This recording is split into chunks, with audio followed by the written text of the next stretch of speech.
financial independence meant to you? Yeah, for me, it's always been the mean to a lifestyle. What was working for Sotheby's like?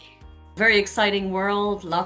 You work with high net worth people, personal finances, how to speak in public. I mean, some basic soft skills. Welcome, I'm Tracy Irwin, and I'm passionate about financial independence and wanted to share stories of inspiring entrepreneurs to prove it's possible for everyone to strive towards financial freedom. Today, I'm talking to Maria, and she's the founder of Ask Maria Kelly. It's a business strategist and AI integration specialist. With over 2 decades of experience leading in the art and luxury world at Sotheby's, she now helps entrepreneurs and small business harness AI to grow their confidence. So welcome, Maria. Thank you so much for joining us. Thank you for having me, Tracy. I'm looking forward to this conversation for a while now. Would you like to just tell people how you how you ended up in Barcelona, and then we can go from there? Oh, Barcelona. Well, Barcelona was a choice. Before that, I've originally come from Geneva, Switzerland, and I lived in New York and London, I went there for work, obviously, and with my company. And when I stopped working with Sotheby's in 20 January 2020, Yeah. we knew London was always going to be a temporary stop. It was never meant to be a long term. So when we started thinking about what's next, we thought, well, if we could live anywhere, where would we go? And we made a list of all the things that were important to us, like the weather, the be close to the water, be close to home, also to Switzerland for us, being able to drive home easily, have an international airport, all these little things, and have a human dimension city. We're city people, we've realized over the years traveling around, and we like having, all the convenience really close by and not have a car. We haven't had a car in 15 years now. So, Oh, so to be able to get around easily by foot, and Barcelona just ticked all those boxes. And we'd been there once. We'd been here once like 15 years before, and just for a long weekend and fell in love with the city. So yeah, we decided, we're like, okay, we're going to Barcelona. And yeah, then I the love and then the Barcelona. pandemic hit. And I and noticed we it's couldn't in come. January 2020. Yeah, yeah, yeah. And we were going to move in June, and then Spain closed down. And so we're like, okay, well, we just put it on hold for a few months, and then finally we made it here in September. So, Oh, and nice. it's been 5 years now, so no regret. It Okay. was the right. So you now have a remote business that you can work Yeah, from wherever. yeah. So My most of my clients are not in Spain. yeah, mine neither. Yeah, I still get to live by the sea. exactly, exactly. So looking at back on your history of your work, what has financial independence meant to you over the decades that you've been in your line of expertise? So for me, I've never been very obsessed by money. It's never been something that drove my decisions. I mean, obviously, I needed a job to pay my rent, and those were the financial decisions. But I've never been very obsessed by money, and I should now, in retrospect, probably have spent more time looking at my money. But yeah, for me, it's always been the mean to a lifestyle. It's been as long as I have enough to be able to pay for what I want, and be able to live the lifestyle I want. That's what I needed. I was never ambitioning to make millions, and I'm still not.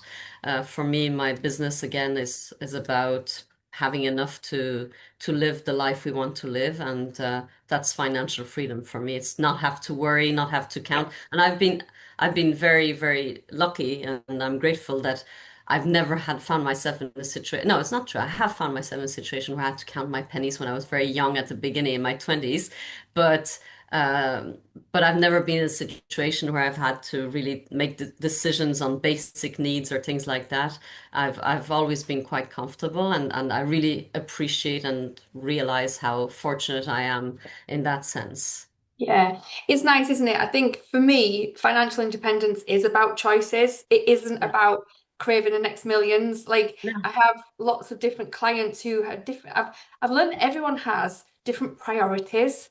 Yeah. Like some people want to live in a big house, but they Yeah. don't go on holidays. Other people go on holidays a lot, but the house is quite like not I won't say small, but it's like what they need it to be. Yeah, yeah. And I think it's about understanding ourselves, isn't it? About the Mm. priorities in life and kind of what that freedom gives us. I mean, what was working for Sotheby's like?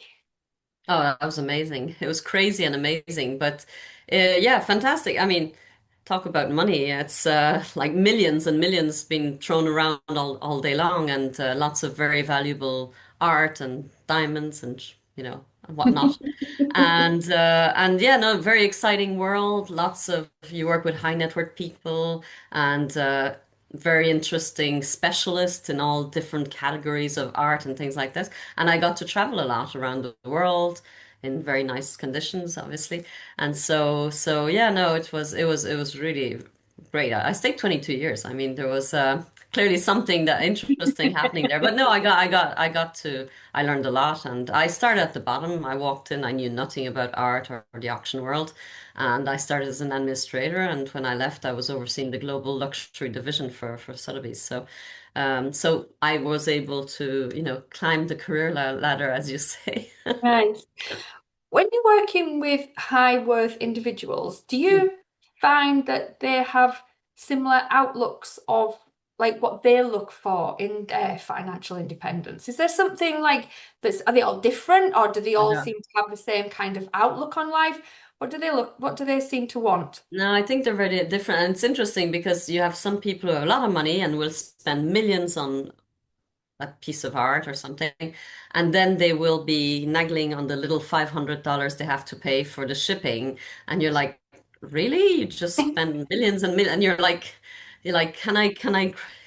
And then you have people who I think it's the mindsets. You realize there's different mindsets around money. You have people that are born in the money, and you can see that the way they act, in the way most of them are very well educated. They are very comfortable around money and the way they talk about it, and they're not condescending or rude or anything like that. And then you have people who've come into money later on and feel that because they have money, they're entitled to lots of things and being served and treated a certain way.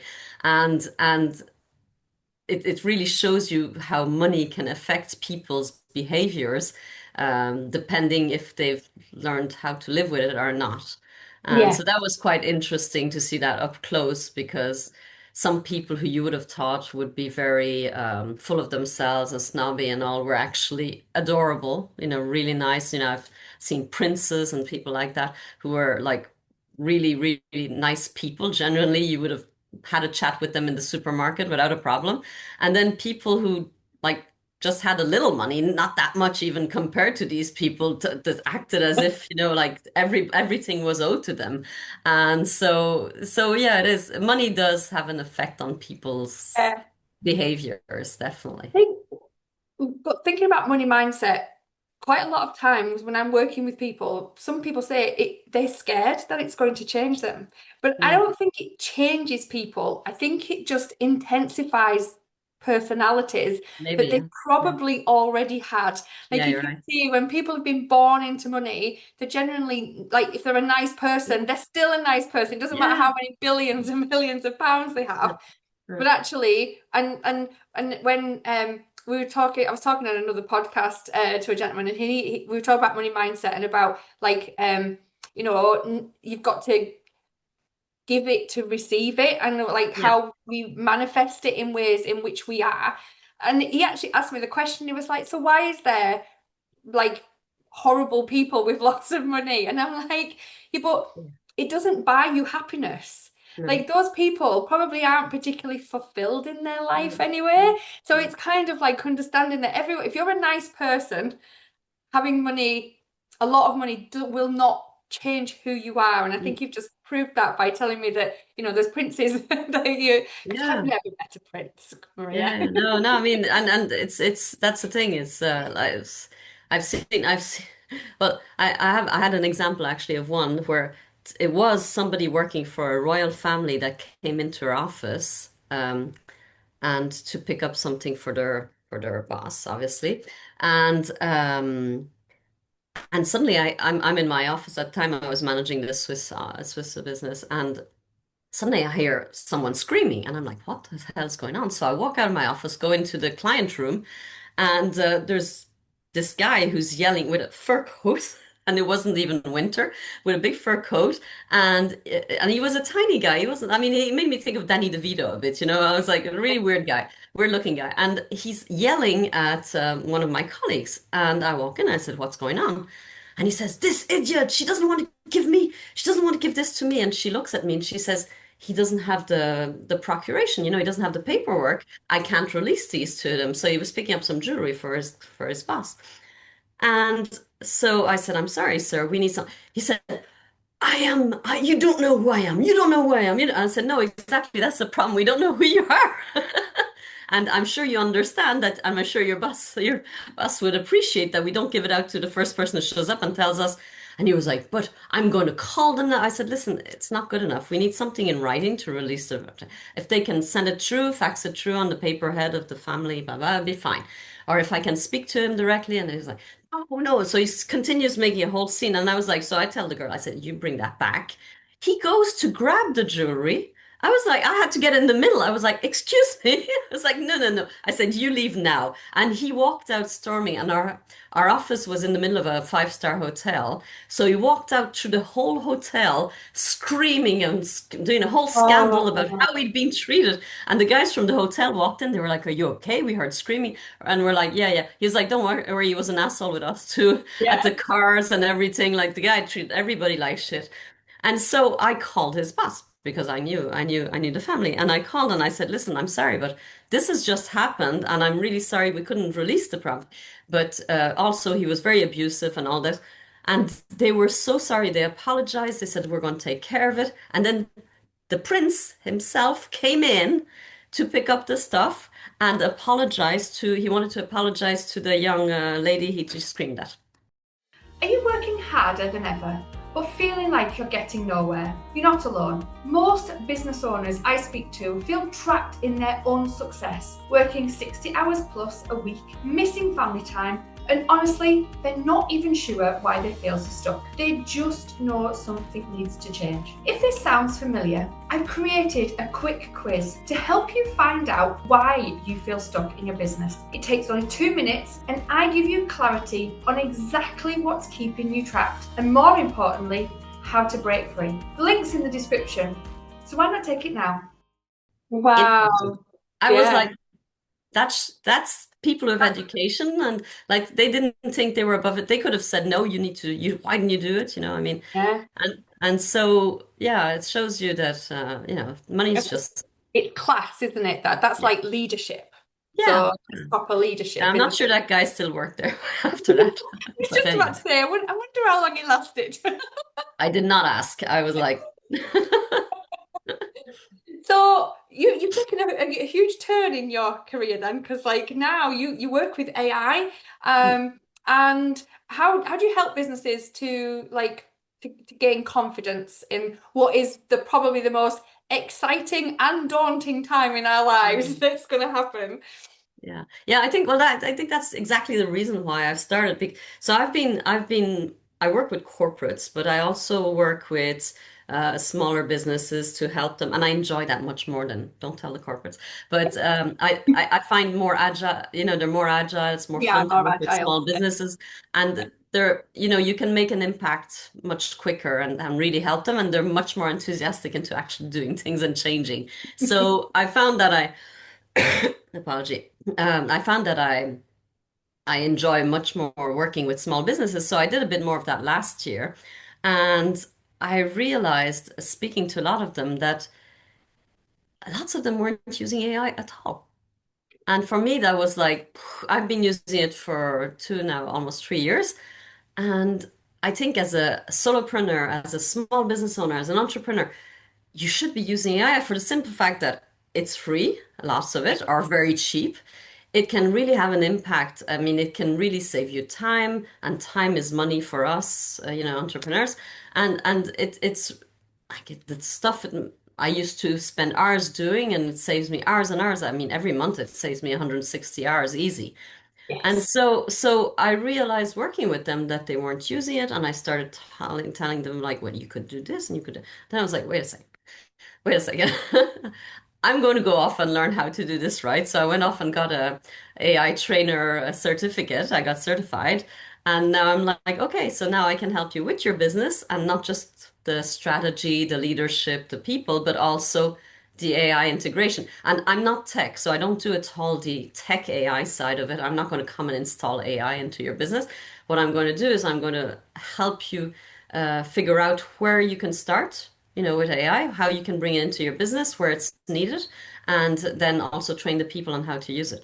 Because, like, I think what's happening a lot, people are throwing AI at everything, and now they're realizing it's not sticking because they're Ah, like, okay. we want AI, but they don't know what for. And what you should be doing instead of doing that is asking yourself, what are my problems that need solving?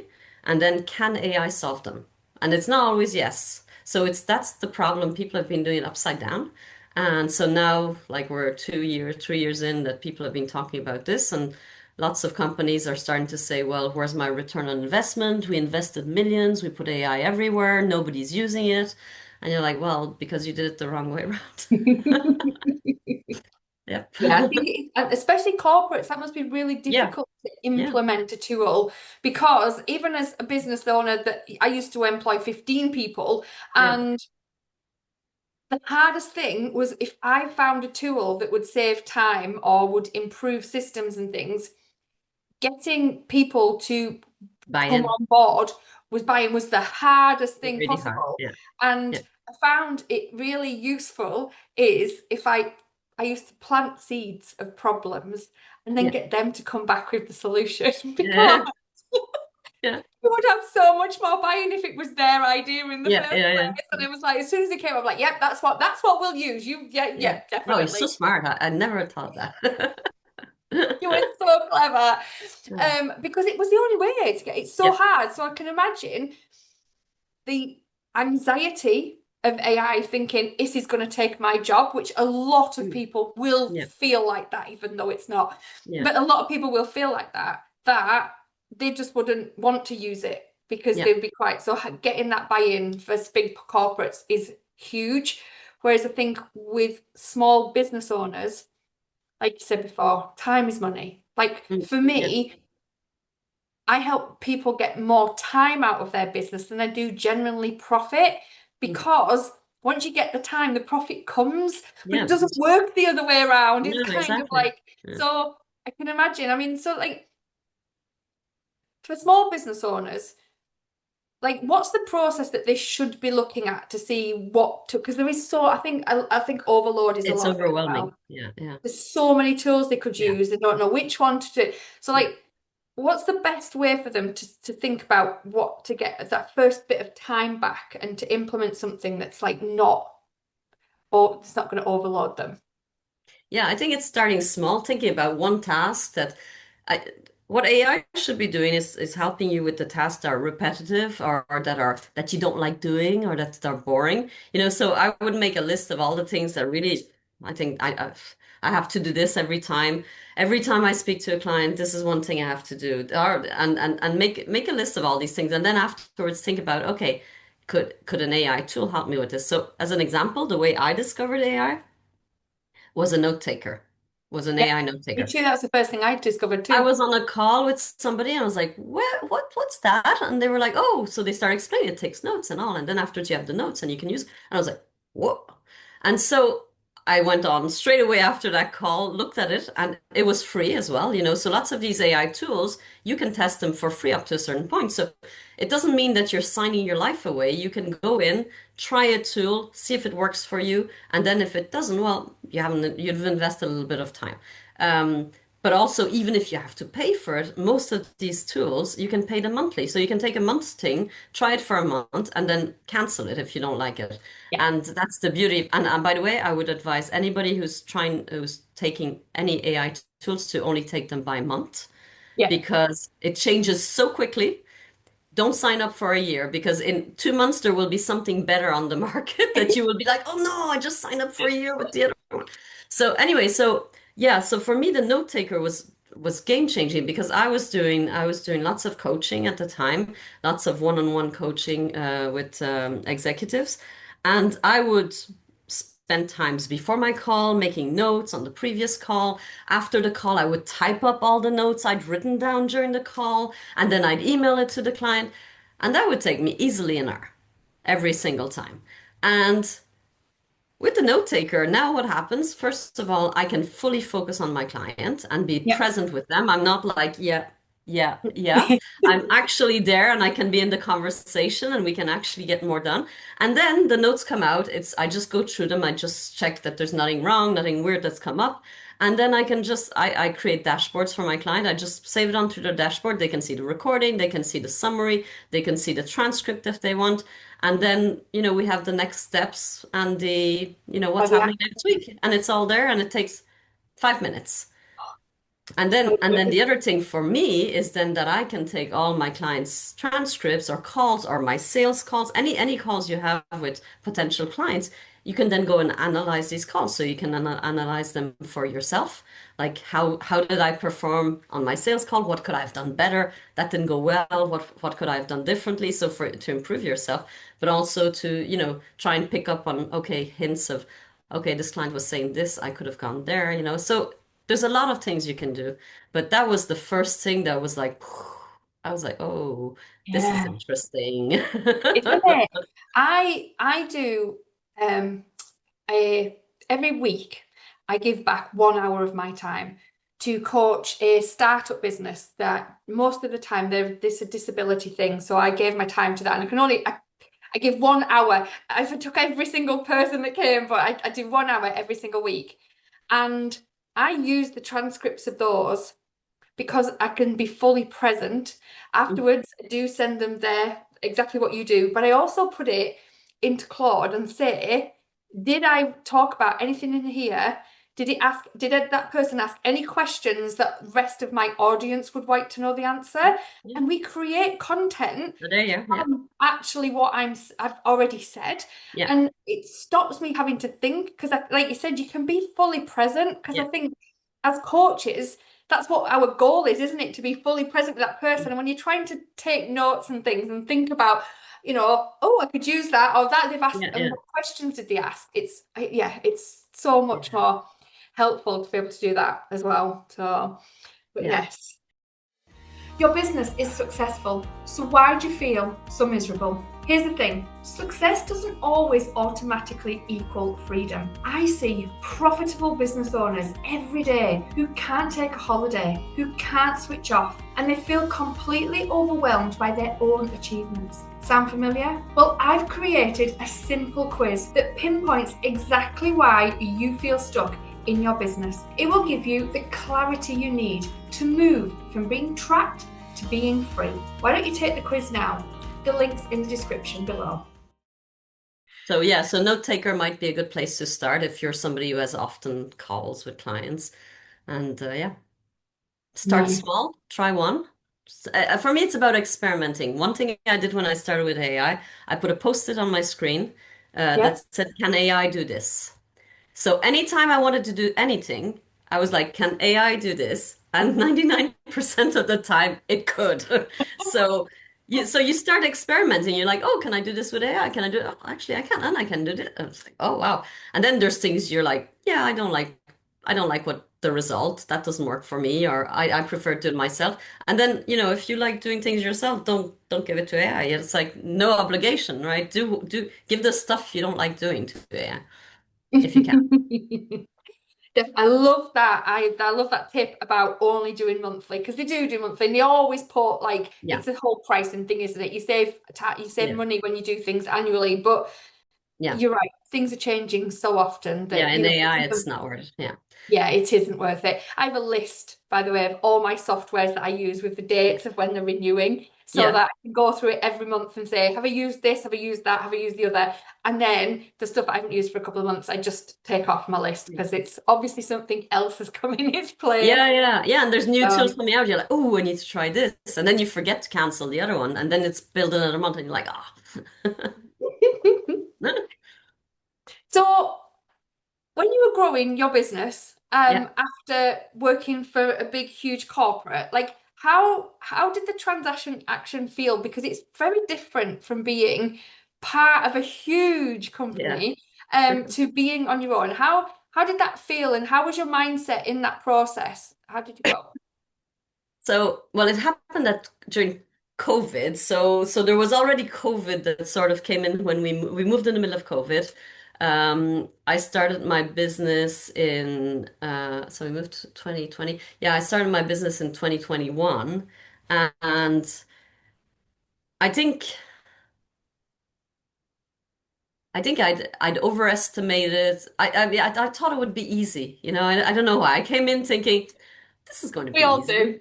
I know so many people. I'm going to just set up and everybody's going to be knocking down the door and this is going to be, and we know that's not the case. But also, there were things I hadn't really thought about that much. And I really found myself missing having a team and leading a team. It felt very lonely. So there were lots of things like that. And then also, I think the thing is when you come with experience, I mean, I was 48 at the time. I had, yeah, 25 years experience behind me, professional experience.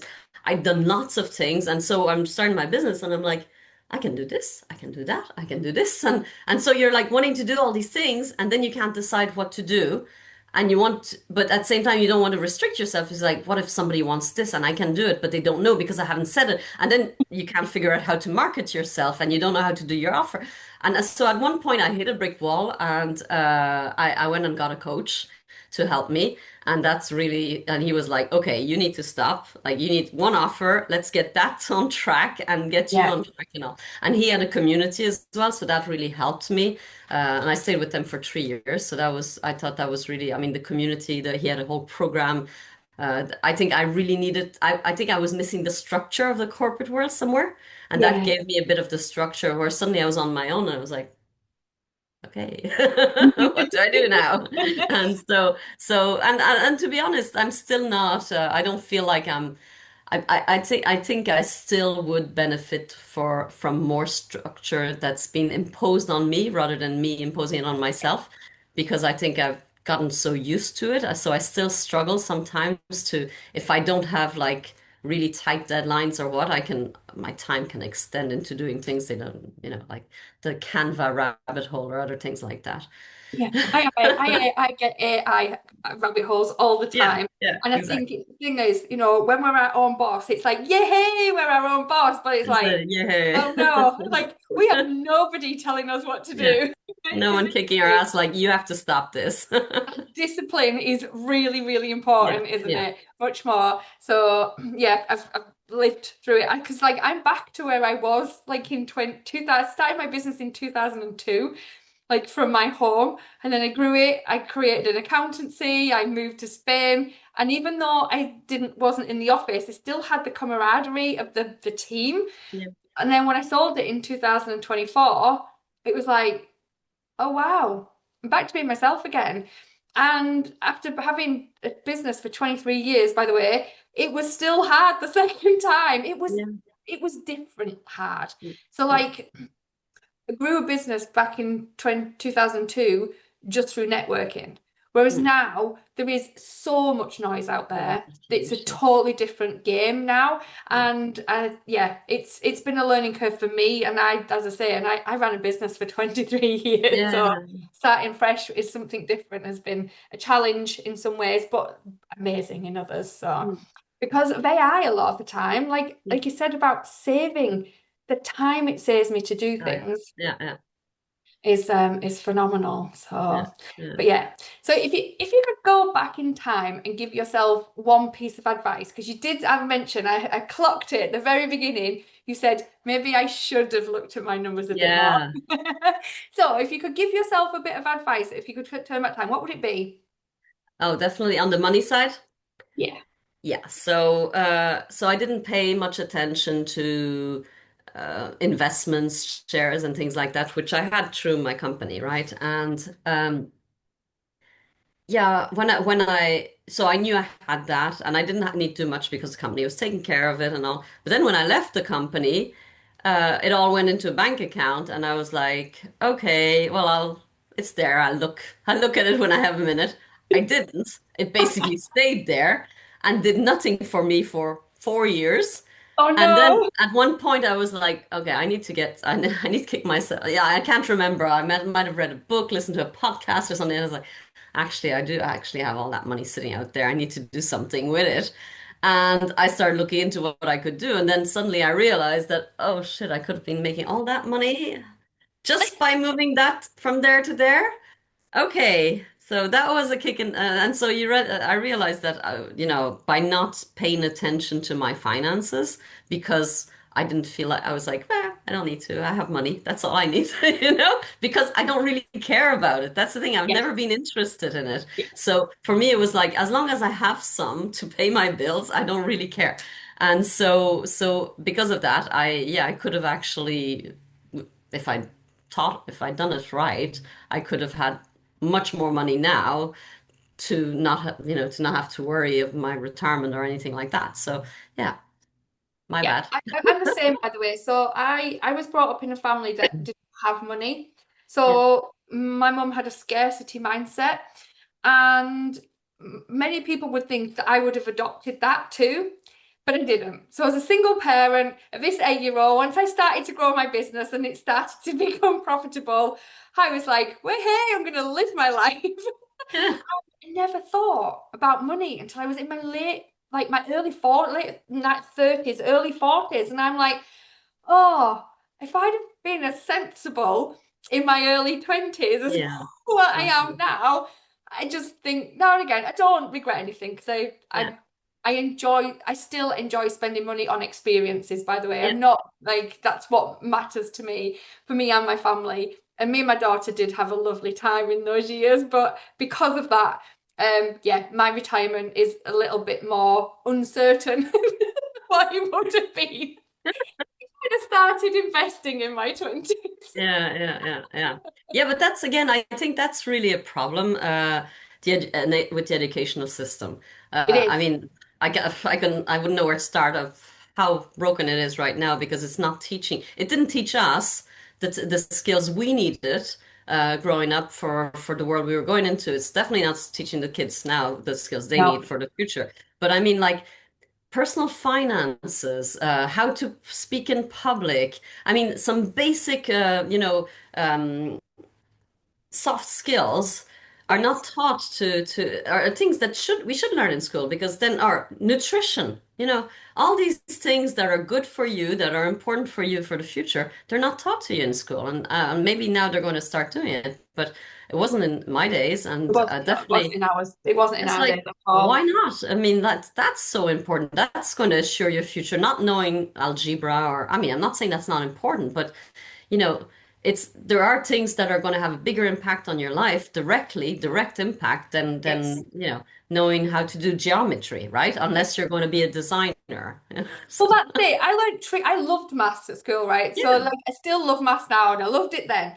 But do you know what? I'd have much preferred to have learned about budgeting than I did about yeah, trigonometry. exactly. Yeah, and that's maths too. So it's It like, is.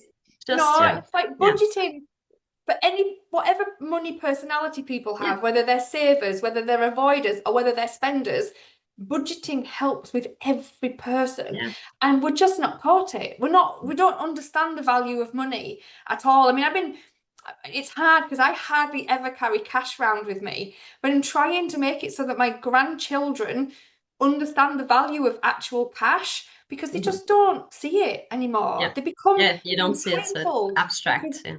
it's totally abstract. It's like little numbers on a thing, but they don't Yeah. know what £5.99 actually means Yeah. Yeah. in money. You could give them Yeah. a 2p or a £2. They would not have a clue what the Yeah. difference is. And I Yeah, and think when you that's pay with the card, that's the risk also. I mean, I wouldn't know because my husband does all the shopping. I wouldn't know how much things costs. I And do. and even when I go shopping, I just take the stuff and I pay with my card. I hardly even look at the receipt. For me, that's the financial freedom. Not having to worry about what's on It on the is. bill. Yeah, whether But what the till's gonna say at the end of it's the not food shop. but it's not great either. So yeah. Oh no, my partner does all our shopping. He goes to the supermarket on his way home from work every day, nearly. He's Mine obsessed too. There's with the something with there must be something with the shops in Spain because mine too. He goes every single day. I'm like, Again? Did you not go yesterday? You said, Donna. yeah, but yesterday I went to Condis. Today I have to go to Consum, and today then I have to go to Ameyer because I get this and this one and this and that one. That's what I was he like, does. Like he knows the prices of everything in each of the shops and which ones are the ones where he's going to get exactly. his stuff from. Yeah, I couldn't be Lidl or bothered. Mercadona it is for Gerard. Yeah, But yeah, it's just the men. Like so I would just go to one shop, I would put and everything in just my get everything. basket. My time means more to me than the money does. Exactly. Me too.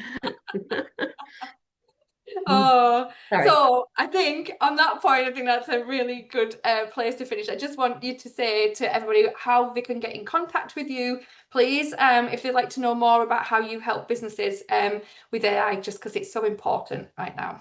Sure. Well, the best place to find me is LinkedIn. That's where I hang out. And this week I wasn't very active because I went down with the flu, but I'll be back in action tomorrow. And yeah, and just reach out to me through LinkedIn. I'd be happy to connect with anybody. That's lovely. Thank you very much for joining me. I really Thank have you, had a good Tracy. chat. It's like No, talking to a no. good friend. So I'll speak to you soon. Thanks for joining us. Thank you. Bye. I will put, oh, I don't want to minimize it. I just want to stop my recording. So the postman didn't come up, did he? No, he didn't, did he? Thank you for watching to the end. I really appreciate it, and it shows that you are serious about moving your business forward. I want to share something with you. When I was little, I watched my mum skip meals so my brother and I could eat because she didn't have enough money to feed us all. That pain changed everything. I promised myself I would never need to rely on anyone else financially. I worked relentlessly towards financial independence. Even as a young parent of 19, I still worked. And once I achieved financial independence, I became passionate that everyone deserves the same. But here's what I've discovered. Successful business owners can feel financially trapped just in a different way. And that's why I created the Money Metrics Academy to help you understand your essential business numbers in under an hour a week. No jargon, no overwhelm, just the clarity you need for true financial independence. Why not join the free entry-level membership and see how the community can help you? Let's get unstuck together.